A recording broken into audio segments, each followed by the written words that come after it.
개장 전 꼭 확인해야 할 이슈앤 전략을 통해 확인해 보겠습니다. 네 분과 함께 할게요. 오늘 이 시간 LNS홀딩스 김선용 대표, 유진투자증권 김용재 이사와 하이투자증권 이화진 과장, 한국경제TV 조현 기자 수고해 주시겠습니다. 어서 오세요. 자, 답답해도 너무 답답한 삼성전자 소식으로 오늘 이 시간 출발합니다. 코스피 반등 시도가 계속되는 가운데 철저히 소외된 종목이 있습니다. 바로 대한민국 시총 1위 삼성전자인데요. 박스권 주가 흐름이 계속되는 상황에서 삼성전자가 우리 증시에서 차지하는 비중이 반년 전으로 되돌아간 것으로 나타났습니다. 코스피 반등에 악영향을 끼칠 수 있다는 관측이 나오는 가운데 자, 도대체 삼성전자는 언제 반등하는 겁니까? 김선영 대표님. 일단 삼성전자는 워낙 거함이기 때문에 시간은 충분히 걸릴 수밖에 없을 것 같습니다. 중요한 건 그래도 외국인들의 수급인 것 같은데요. 앵커님 말씀하신 대로 코스피 내에서 삼성전자가 차지하는 비중이 반년 전으로 돌아갔다는 그런 내용의 기사가 나왔습니다.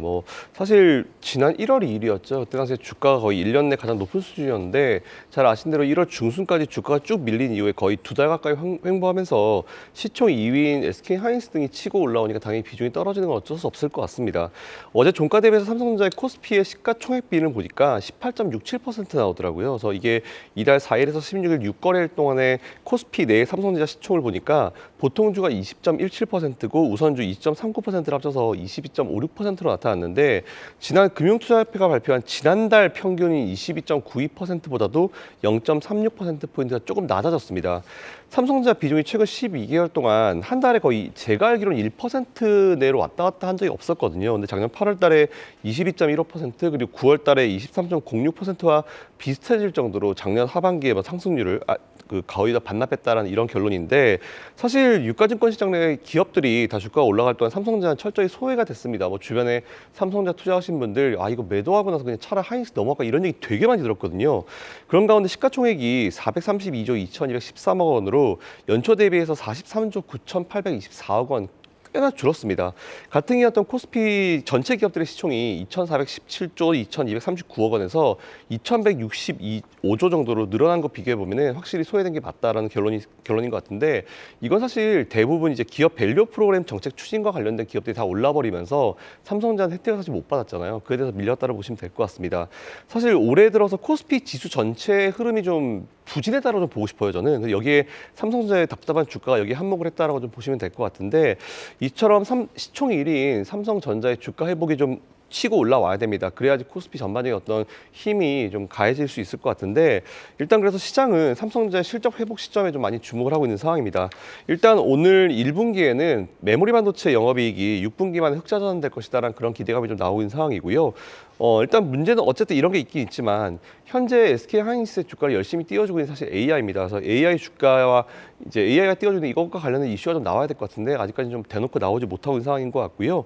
즉 HBM의 생산 반영 그리고 파운드리 실적 회복은 하반기를 봐야 된다는 의견이 좀 지배적이기 때문에 일단 삼성전자는 하반기를 좀 봐야 된다는 그런 내용이 나옵니다. 하지만 물론 주가는 선반영이 되기 때문에 제가 봤을 땐 상반기 내에 움직여주지 않을까 생각하고 있는데 일단 방향은 잡았습니다. 근데 확실한 건 삼성전자의 HBM 되게 얘기는 많아요. 내가 정보 다 아는 것처럼 되게 얘기들은 많은데 그거는 나와 봐야 하는 부분들이고요. 5세대 HBM인 HBM3E의 8단 매출이 올 하반기부터 예상된다고 하고 파운드리도 하반기 쪽 가봐야 되기 때문에 이 부분 체크해 보실 필요가 있을 것 같습니다. 근데 중요한 거는 제가 준비한 자료 한번 보시죠. MSCI 인덱스 2월 말자 기준으로 이제 퍼센티지인데 사실 보시면은 이게 사실 외국인들이 우리나라를 보는 비중이라고 보시면 될 것 같아요. 삼성전자 여전히 29.8%입니다.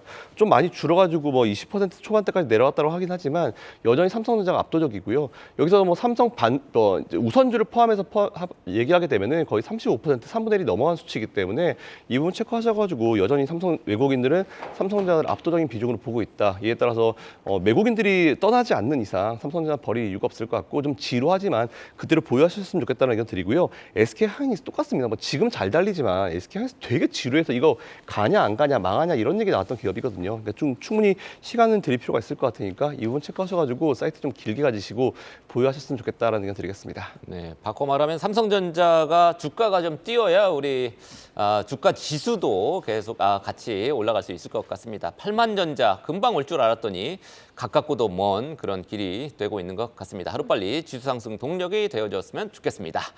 자, 다음으로 제약바이오주 이야기로 넘어가도록 하겠습니다. 지난달부터 제약바이오주의 봄기운이 물씬합니다. 업종 전반적으로 52주 신고가를 경신한 종목들 나타나고 있습니다. 알테오젠 대표적이죠. 지금 뭐 두세 배 올 들어서 벌써 이렇게 뛰었습니다. 다음 주도주는 어떤 종목이 될지 우리 김영재 이사는 어떤 종목 보고 계십니까?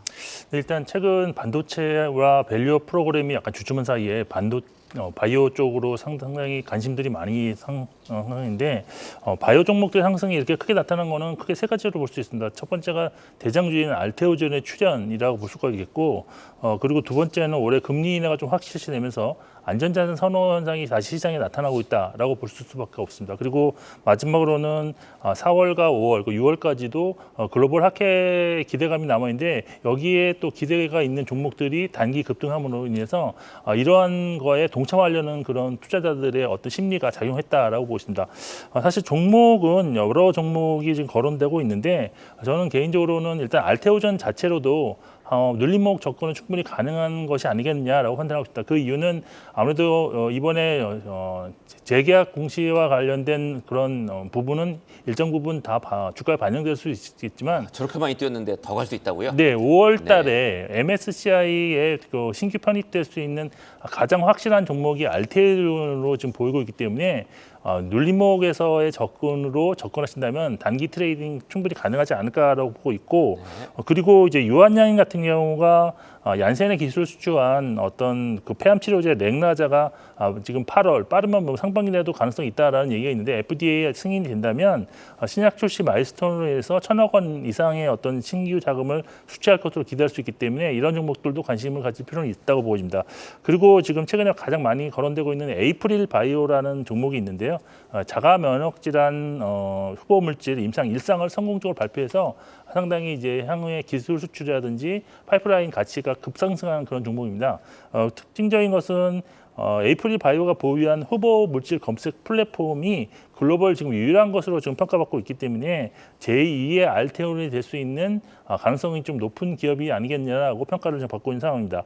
그리고 마지막으로 레고캠 바이오도 좀 보실 필요 있는데 지금 레고캠 바이오 같은 경우는 2년 연속으로 빅파마들의 기술 수출에서 일단 기술력은 인정을 받았다라고 볼 수밖에 없는 상황이고 그리고 이번 미국 아마케에서 5개 초기 파이프라인을 공개하는데 이 중에서 이중항체 기반의 항체 그 약물 접합제에 주목하실 필요가 있습니다. 이 항체 약물 접합제라는 것이 특정 암세포에만 적용하는 항체와 암세포를 파괴하는 약물을 결합시킨 혁신적인 치료제로서 많은 지금 글로벌 빅파마들이 이쪽에 대한 기술을 더 발전시키려고 노력하고 있기 때문에 레고캠 바이오도 좀 주목하실 필요가 있을 것 같습니다. 네, 관련해서 지금 말씀해 주신 미국 암학회는 4월 5일부터 그다음에 이어지는 임상종양 학회 아스코는 5월 말부터 열린다는 거 참고로 알아두시면 될 것 같습니다. 네, 뿐만 아니라 지금 뭐 미중 갈등 수혜가 예상되는 삼성바이오라든지 한미약품 CDMO 업체들도 있으니까요. 언급해 주신 종목 이외에도 삼성바이오, 한미약품 같은 빅파마 종목들 한번 주목해 보시면 좋을 것 같습니다. 제약바이오주 4월 긍정적 이벤트를 앞둔 만큼 눌림목에서 비중 확대 전략 제시해 주셨습니다. 이어서 조현 기자가 준비한 소식도 살펴볼까요? 자, 올해도 어김없이 돌아왔습니다. 어떤 시즌이 돌아왔냐고요? 결산 시즌이 돌아왔습니다. 3월은 상장 폐지에 대한 투자자들의 민감도가 가장 높아지는 시기인데요. 매년 이맘때쯤이면 관리 종목 지정이나 상장 폐지 이슈가 발생하는 종목들이 나오는데 자, 올해는 어떻습니까, 조현 기자님? 네, 지난달부터 현재까지 관리 종목 지정이나 상장 적격성 실질 심사 사유 발생 공시를 낸 상장사는 모두 23곳입니다. 지난해보다 크게 늘어난 수치인데요. 감사 보고서 제출 마감 시한은 주총 일주일 전이죠. 그래서 이번 주와 또 다음 주에 많은 상장사들이 감사 보고서를 제출할 텐데 시한을 지키지 못한다면 일단 빨간불이 뜬다 이렇게 생각하시면 좋을 것 같습니다. 감사보고서 제출 지연 기업 중에 약 3분의 1가량이 상폐 사유 발생으로 이어지는데요. 지금 보시는 그래프가 지난해 사례인데 유가 코스피 같은 경우는 좀 3분의 1이 안 되고 코스닥은 3분의 1이 넘는 수준입니다. 그리고 보고서를 제출했다고 하더라도 감사 의결 거절이나 부적정을 받은 기업 역시 상폐 사유가 발생합니다. 어제 장 마감 이후에는 셀리버 셀리버리와 한송 네옴텍에 대한 거래소의 공시가 나왔습니다. 두 회사 모두 과거 감사 보고서에서 의견 거절을 받아서 상패 사유가 발생을 했었는데 여기에 셀리버리는 자본 전액 잠식이란 상패 사유가 추가됐고 한송 네옴텍은 감사 의견 적정을 받았다 재감사 보고서를 냈지만 결국 거래소가 상장 적격성 실질 심사를 하기로 했습니다. 그리고 보시는 것처럼 파맵신과 카나리아 바이오 역시 상장 폐지 기로에 놓인 상황입니다. 최근 매매 정지된 카나리아 바이오의 경우 지난 1월까지만 해도 5천 원 안팎이었던 주가가 거래 정지 직전 시점에는 899원까지 떨어졌습니다. 하지만 주요 주주들은 이미 전량 매도를 끝낸 상황이었습니다. 주주들이 전략 매도를 이미 끝냈다. 지금 감독 당국과 거래소가 투자위를 발동한 것도 바로 이런 대주주 먹튀 사례 때문이다. 이런 얘기가 있는데 물론 일부 사례이긴 합니다. 네. 어떤 게 있었습니까? 네, 최근 3년간 금융감독원이 적발한 결산식의 미공개 정보 이용 사건을 보면 악재성 공시가 나오기 전에 최대 주주가 보유 지분 처분에 나서는 경우가 대부분 사건에 해당이 되었습니다. 예를 들어서 신규 사업 추진 보도를 내거나 또는 연초 가결산 결과 흑자 전환했다 이런 공시 등으로 주가를 끌어올린 다음에 최대 주주가 보유 지분을 처분하고 이후에 감사 의결 거절 보고서를 내는 시기였습니다. 허위 공시 또 지연 공시를 이용한 경우도 있고요. 그래서 이런 한계 기업 어떤 기업들일까 세 가지 특징이 있습니다. 보시는 것처럼 감사 보고서 제출 마감을 앞두고 거래량이 급증하면서 주가가 급변한다면 주의하셔야 하고요. 또 필요 이상으로 대규모 자금 조달에 나선다든지 호재성 정보 유포를 통해서 주가 부양을 노리는 경우도 빈번하니까 공시를 꼭 확인하셔야 합니다. 간혹 관리 종목 해제라는 호재가 있을 수도 있지만 악재성 공시로 투자자분들의 소중한 돈이 묶일 수 있으니 좀 주의가 필요해 보입니다. 그런데 또 지난해 상장 폐지 기업들은 줄었다는데 그 이유는 어디에서 찾아볼 수 있을까요? 네, 코로나 이후에 증가세를 유지했던 상장 폐지 건수가 지난해 감소 추세로 돌아선 것인데요. 2023년 한 해 상장 폐지 건수는 12건이었습니다. 여기에는 피흡사합병이나 스펙 이전 상장은 제외가 됩니다. 2020년부터 3년 연속 20개사가 넘게 상폐되다가 절반 수준으로 감소한 것입니다. 가장 큰 요인은 2022년 말에 시행된 정부의 퇴출 제도 합리화 방안이었습니다. 당시 거래소는 형식적인 상폐 요건을 줄이고 실질 심사 확대하겠다면서 규정을 개정했는데요. 그중 하나가 코스피 상장사 중에서 2년 연속 자본 잠식률이 50% 이상이거나 매출액이 미달할 경우 바로 상폐 절차가 이루어졌던 것을 기업심사위와 시장위원회 논의를 거치도록 했고요. 또 상폐 사유 발생 상장사에게 이의 신청도 가능하게 바꿨습니다. 그런데 아이러니하게 한 1년여 만에 현재 정부는 상장 폐지 절차 단축과 또 요건 강화로 돌아선 모습이죠. 1년 전 규정 개정이 결국 한계 기업들에게 숨통만 이어주게 된 셈입니다. 최근 이복형 금융감독원장이 이른바 불량 기업에 대한 증시 퇴출 가능성을 강하게 시사한 만큼 앞으로 건강한 투자가 필요한 시기입니다. 그렇군요. 지금 조영 기자가 얘기했듯이 이제 감사 보고서 제출 시한이 보통 주총 일주일 전입니다. 3월 하순에 이제 주총이 집중돼 있으니까 지금 한참 감사 보고서를 많이 내고 있습니다. 그래서 검증된 종목 중심의 압축 투자 요게 필요할 것 같습니다. 이번에는 전기차 업계 소식을 살펴보겠습니다. 세계적으로 전기차 경쟁이 심화하고 있죠. 중국 기업들이 다양한 기능을 탑재한 신차들을 선보이고 있습니다. 최근에 이제 중국 전기차도 막 슈퍼카 내놓고 이렇던데.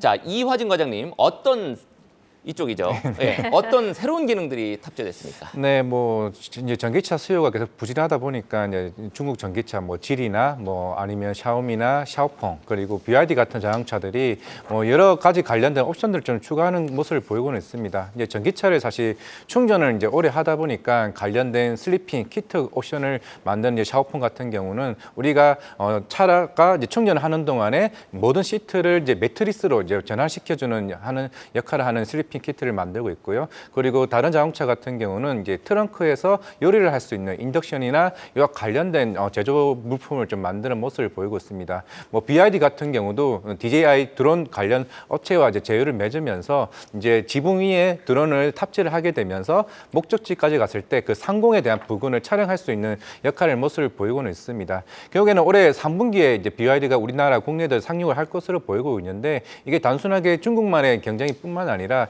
실제로 BYD 같은 경우는 해외에 한 54개국에 대한 진출을 했었는데 특히나 이스라엘 진출했을 때 우리나라 현대차 같은 경우가 그 해에 2% 정도의 역성장을 했고 기아도 한 14% 정도 역성장을 했습니다. 그만큼 이런 중국의 이 내연기관이 아니라 전기차 시장이 빠르게 올라오고 있고 그런 기능이나 성능적인 측면에서도 좀 많은 시장에서 관심을 받고 있기 때문에 올해 한 3분기 만약에 BYD가 국내 진출을 하게 된다라고 하게 되면은 우리나라 업체에도 조금은 영향을 미치지 않을까 생각하고 있습니다. 네, 알겠습니다. 관련 종목 좀 어떤 게 있을까요? 일단은 이런 모터레스가 대표적으로 우리나라 뭐 자율주행 관련 업체이기도 하고 이제 IVI 제품이라고 해서 우리가 뭐 흔히 구글 안드로이드 오토나 뭐 아니면은 애플의 이제 그 관련된 카플레이 관련 옵션도 하고 있고요. 그리고 뭐 암네스트나 RAC와 같은 뒷좌석 모니터링 같은 아마 우리나라 전장 제품을 하고 있는 옵션은 다 하고 있다고 좀 볼 수가 있을 것 같습니다. 내년부터는 이제 기아 쪽에서도 PBB 이제 특수 목적 모빌리티 차량이 본격적으로 양산하고 있기 때문에 이쪽에 현대차, 기아 쪽의 매출 비중이 높은 좀 모터레스도 이제 중국 이제 그런 전기차 대비해서 이쪽에서도 어느 정도 발빠르게 움직이지 않을까 좀 생각을 하고 있습니다. 근데 많이 빠졌는데 들어가기가 조금 이런 것도 좀 불안하네요. 왜냐하면 이게 자율주행 최근에 애플카도 자율주행을 이제 취소했던 이제 그런 흐름이 나왔었기 때문에 아직까지는 이게 사실 좀 시간이 좀 걸리는 부분이다 보니까 모터레스는 어떻게 보면 자율주행 관련주를 좀 봐야 되지 않을까 좀 생각을 하고 있습니다. 중국 BYD 전기차가 3분기 한국을 상륙할 예정입니다. 이에 따라서 또 주목해 볼 만한 종목 모트렉스 제시해 주셨습니다. 이어서 가장 빠른 리포트와 공시도 확인해 보고 오시죠. 박정은 캐스터가 준비하고 있습니다. 오늘 아침에 나온 리포트 정리해드리는 가장 빠른 리포트 앤 공시 시간입니다. 먼저 목표가가 상향 조정된 종목으로는 SK하이닉스 체크해 보겠습니다. KB증권은 SK하이닉스에 대해 올해 D램의 매출 비중 증가로 수익성 회복을 달성할 거라고 내다봤습니다. HBM의 시장 지배력이 지속될 것으로 보이면서 1분기 큰 폭의 실적 개선이 전망되고 있고요. 또 전 산업 분야에서 AI 침투율이 급증하는 가운데 AGI 연산 폭증을 예상하면서 목표가를 21만 원으로 상향 조정했습니다. 이번에는 목표 주가가 하향 조정된 종목들 확인해 보시죠. 먼저 YG 엔터테인먼트인데요. 올해 트레저의 월드 투어, 내년엔 신인 베이비몬스터의 활동을 주목해야 한다는 키움증권의 의견이 나왔고요. 하지만 블랙핑크 완전체 활동 부재에 따른 감익을 반영해야 한다며 목표 주가를 기존보다 16,000원 내린 69,000원으로 제시했습니다. 다음은 퓨런티어입니다. 지난해 전장 장비 매출 확대로 영업이익이 고성장세를 기록한 가운데 올해는 고객사 확대와 자율주행 시장의 개화로 수요 개선이 기대되고 있습니다. 변함없는 기술력 경쟁력을 주목해야 한다면서도 업황 우려에 목표가는 소폭 하향 조정하는 모습 포착됐습니다. 마지막으로 SK이노베이션 리포트입니다. 생산 설비 조정과 신규 증설 이슈로 고정비 부담이 확대될 것으로 예측이 되고 있습니다. 그 가운데 상반기 배터리 영업 손익은 일시적인 후퇴가 전망이 되고 있는데요. 판매량은 정체 구간에 머물 것으로 예상하면서 유안타증권은 기존의 29만 원의 목표 주가를 24만 원으로 내려잡았습니다. 이렇게 오늘 아침에 나온 리포트들 참고하셔서 오늘도 성공 투자하시기 바랍니다. 지금까지 가장 빠른 리포트 앤 공시 박정원이었습니다. KB투자증권에서 SK하이닉스 목표가 또 한 번 21만 원으로 상향 조정했습니다. YG엔터는 키움증권에서 목표가를 하향 조정했네요. 자, 다음 소식입니다. 배터리 소식 한번 짚어볼까요? 정부와 국내 배터리 기업들이 차세대 배터리 개발 총력에 나섰습니다. 정부는 향후 5년간 1,170억 원 넘게 들여서 또 업계는 올해만 9조 원 이상 들여서 투자에 나선다고 밝혔는데요. 자, 2차 전지주 전고체뿐만 아니라 이제 전반적으로 양극재 온기가 확산될 수 있을까요, 김수정 대표님? 일단은 원자재에 대한 어떤 바닥이 좀 확인이 됐기 때문에 그래도 좀 다행히 좀 살아나는 분위기로 가고 있는 것 같긴 합니다. 그렇다 하더라도 아직까지는 조금 더 이제 마음 놓기 좀 어려우니까 그 부분은 우리가 계속 모니터링을 좀 해봐야 될 것 같고요. 일단 배터리 앵커님 말씀하신 대로 배터리 주요 기업들이 설비 투자에 7조 1,000억 원을 포함해서 총 한 9조를 투자하겠다는 그런 내용이 나왔습니다. 이를 통해서 정부와 배터리 업계가 글로벌 개발 경쟁에 치열한 전고체 배터리 등 차세대 배터리 개발에 나선다는 그런 내용이 나왔는데요. 어저께 산업부 장관 주재로 민관 합동 배터리 얼라이언스에서 이 같은 방안을 논의를 했습니다. 일단 어제 회의에 올 기업들 다 왔더라고요. 삼성 SDI, SK이온, LG에너지솔루션 등 배터리 3사 왔고요. 에코프로 와야죠. 그리고 LNF 와야 되고 포스코 퓨처엠, 엔캠 등 소재 관련 기업 그리고 현대차 빠질 수가 없습니다. 그리고 고려아연 등 총 11개 기업 관계자가 참석했고 그리고 배터리 산업회 그리고 이제 광해 광업 공단 등 이제 관계자들도 함께 자리를 했습니다. 특히 이번 회의에서는 꼬에 배터리라 불리죠. 전고체 배터리에 대한 이야기가 당연히 오갈 수밖에 없었는데 최근에 뭐 일본의 도요타나 중국의 CATL 아니면은 뭐 미국의 퀀텀스케이프나 아니면 독일의 뭐 폭스바겐 같은 기업들이 이미 좀 많이 개발을 하고 있는 상황이고 삼성 SDI 같은 국내 배터리 3사도 현재 기술 개발 중에 있습니다. 특히 삼성 SDI 같은 경우는 지난주 끝난 인터배터리 2024에서 업계 최고 수준의 부피당 에너지 밀도를 자랑하는 거의 전고체 배터리 개발 현황을 발표를 했는데 구체적인 양산 준비에 대한 로드맵을 공개했습니다. 일단 저도 지난주 금요일 날 시간을 내서 인터배터리 2024를 갔다 왔는데 다녀오셨군요. 부지런하시네요. 네, 시간이 좀 있어가지고 그리고 EV 트렌드 2024를 같이 했어요. 그래서 원래는 이제 EV 트렌드 2024부터 순서대로 돌아봤는데 앞에서는 소재 관련 기업들의 주목받는 기업은 금양이 굉장히 좀 기업을 분위기를 좀 받았습니다. 일단 이런 컨벤션을 갔을 때 좋은 게 뭐냐면은 아무리 뭐 밖에서 이제 한 얘기보다 실제로 가면 사람들 관심을 좀 알 수 있거든요. 피부로 느끼니까요. 네, 확 느껴졌습니다. 그래서 제가 다른 기업 하기엔 좀 시간이 모자라니까 배터리 3사 부스에 대한 얘기를 잠깐 좀 드려보면 제가 실제로 느낀 바였습니다. 네. 삼성 SDI 일단 들어가는 입구부터 줄을 서가지고 한 50명 서 있더라고요. 그래서 제가 처음에 가가지고 여긴 지금 못 보겠다 싶어서 다른 데 돌고 이제 나중에 좀 봤는데 그만큼 전고체에 대한 기대가 굉장히 컸던 것 같습니다. 삼성 SDI 주가 계속 흘러내리고 있긴 하지만 기대감은 굉장히 받고 있고 이게 실제로 어느 정도 눈에 보여지는 결과가 나왔을 때 정말 빠르게 주가로 이게 들어올 수 있겠구나 그런 생각이 들었고요. 사실 제가 제일 좀 관심이 있었던 건 SK온이었습니다. SK온 같은 경우는 일단 준비 상태가 굉장히 좋았어요. 그리고 배터리 3사 중에 제가 사진을 개인적으로 제일 많이 찍은 것이 SK온이었는데 특히 이번에 CES에서 소개한 그 투명 디스플레이 있지 않습니까? 그걸 그대로 이용해가지고 제품을 소개했고 G폴딩 기술이라고 있는데 양극재 이렇게 싸는 기술이에요. 그거에 대한 기술이 굉장히 좀 흥미로웠고 그리고 제가 좀 센 질문을 몇 가지 했었는데 거기 굉장히 친절하게 상세하게 아주 답변을 잘해주신 부장님 한 분이 계셨었는데 그걸 보면서 직원들이 확실하게 좀 준비를 많이 했구나라는 그런 생각을 좀 가졌습니다. 그래서 SK온은 사실 제가 3사 중에 제일 관심이 없었는데 이거 좀 관심을 가지게 됐고요. 마지막으로 LG에너지솔루션. 뭐 개인적으로 조금 실망했습니다. 사람이 제일 많긴 많았는데 뭐 때가 그래서 그런지 모르겠지만 LG에너지솔루션 사원들이 되게 많더라고요. 제가 좀 죄송한데 좀 비켜주세요라고 해서 돌아서면 이제 그분 이제 이름표에 이제 SK 솔루션 사원이라고 돼 있더라고요. 그래서 어쨌든 SK 에너지 솔루션 같은 경우는 사람들 관심이 또 굉장히 많았었고요. 특히 대학생들이 많았습니다. 서울대생 한 명이 이제 거기 부장님한테 이제 질문을 하는데 되게 좀 버거울 정도로 굉장히 질문을 세게 하더라고요. 그 정도로 대학생들로 굉장히 좀 관심이 많았었던 부스가 LG 에너지 솔루션이었고 어쨌든 고분자계나 화합물계나 전고체 배터리에 대한 설명도 LG 에너지 솔루션 굉장히 잘 됐었습니다. 그래서 이 세 가지 기업들을 한번 우리가 계속 관심을 가져보시면 좋을 것 같고요. 그리고 금양의 4695 배터리에 대한 것도 보고 왔습니다. 사진도 보고 왔는데 일단 저는 중립기업, 왜냐하면 이게 나오고 나서 실제로 매출로 이어져야 되는 부분이 있기 때문에 일단 그렇다 하더라도 이런 좋은 기술이 나왔기 때문에 정부에서 좀 많이 돈을 지원해서 좀 발전해서 좀 많이 매출이 만들어졌으면 좋겠다는 그런 개인적인 생각을 가졌습니다. 네, 그렇군요. 어제 전고체 배터리 관련주 올랐습니다. 시간에서도 더 뛰었고요. 이화진 과장은 관련주의 전고체 배터리 관련주 중에서 토픽을 꼽자면 어떤 종목들 일단 있습니까? 뭐 레이컨 머테리얼가 대장주로 좀 생각을 하고 있고요. 결국에는 이제 레이컨 머테리얼 자회사 같은 경우가 이미 전고체향 항화 리튬을 납품을 이제 할 것을 이제 삼성 SDI 쪽에 하고 있고 이제 결론적으로는 이제 삼성 SDI가 양산 계획을 이제 잡아놨기 때문에 이런 부품 업체들 같은 경우는 이제 증설이나 이런 이슈들이 이제 향후에 계속 꾸준히 좀 나올 가능성이 높기 때문에 오히려 이제 2차 전지 내에서 전고체 관련주들이 조금씩 상향하는 모습이 좀 나오지 않을까 좀 생각하고 있습니다. 네, 레이크 머티리얼즈 이렇게 소개를 해주셨습니다. 계속해서 조현 기자가 준비한 소식 하나 더 살펴보겠습니다. K뱅크가 2년 만에 기업 공개를 다시 추진합니다. 또 토스를 운영하는 비바 리퍼블리카도 IPO를 추진하고 있습니다. 조 기자, 먼저 K뱅크부터 살펴보겠습니다. 업계에서 기대 반, 걱정 반이라는데 왜 그렇습니까? 네. 상장 철회 당시에 K뱅크가 냈던 이유가 증시 부진이었는데요. 사실 희망하는 가격을 충분히 시장에서 인정받지 못할 것이다. 그런 우려로 사실은 우려가 컸었죠. 현재 IPO 시장의 회복세는 뚜렷해 보입니다. 이 부분은 기대가 되는데 그렇지만 K뱅크가 원하는 밸류에이션을 받을 수 있을까? 이 부분은 여전히 미지수로 남습니다.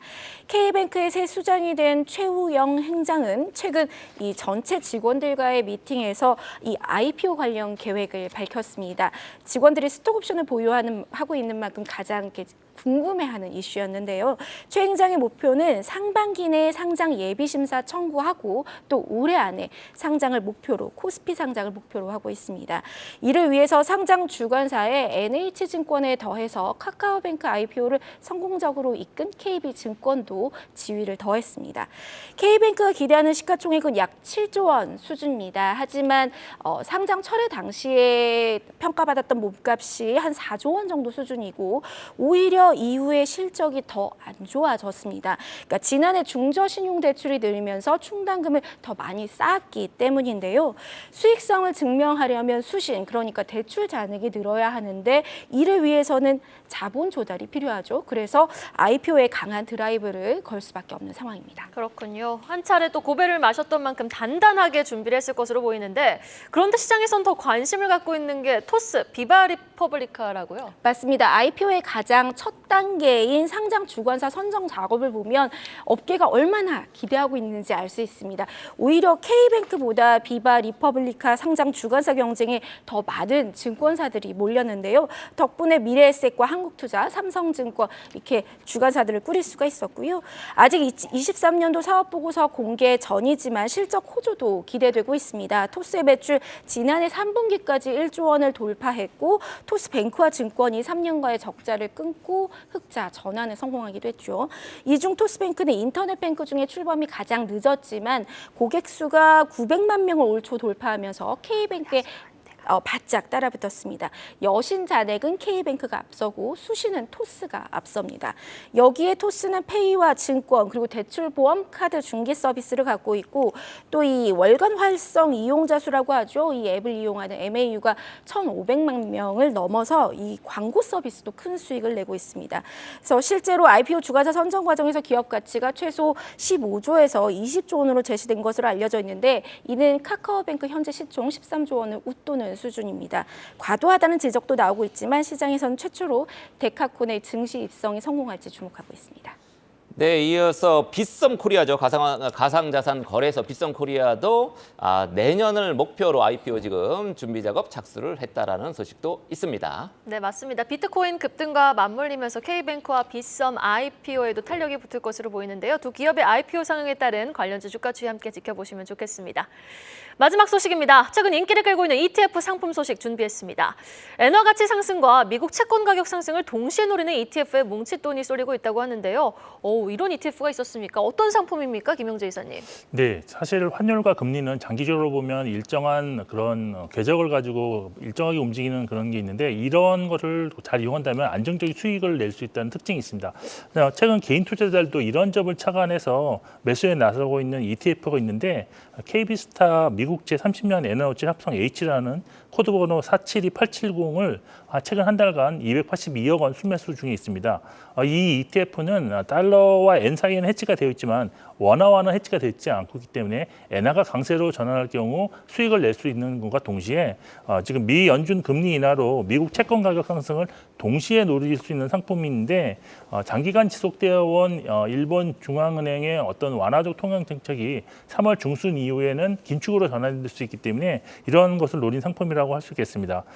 최근 수익률을 보면 파월 의장이 최근 의회 증언에서 기준금리 인하를 재확인시켜 줌으로써 금리 하락이 나타났는데 이에 관련해 ETF도 단기간 3% 정도 상승하는 흐름을 보여줬습니다.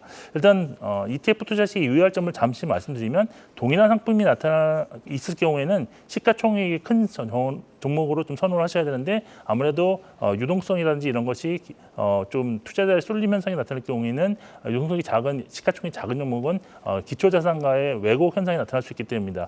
또 환율과 금리는 예상과 다른 방향으로 갈 수가 있기 때문에 좀 장기적으로 투자하셨다는 점이 중요한 포인트 같고요. 또한 최근에는 금리 인하로 달러 약세 전환 가능성이 있는 만큼 미국 자산을 연계한 상품은 현재로서는 해지 상품을 들어가시는 것이 좀 더 유리할 것으로 보고 있습니다.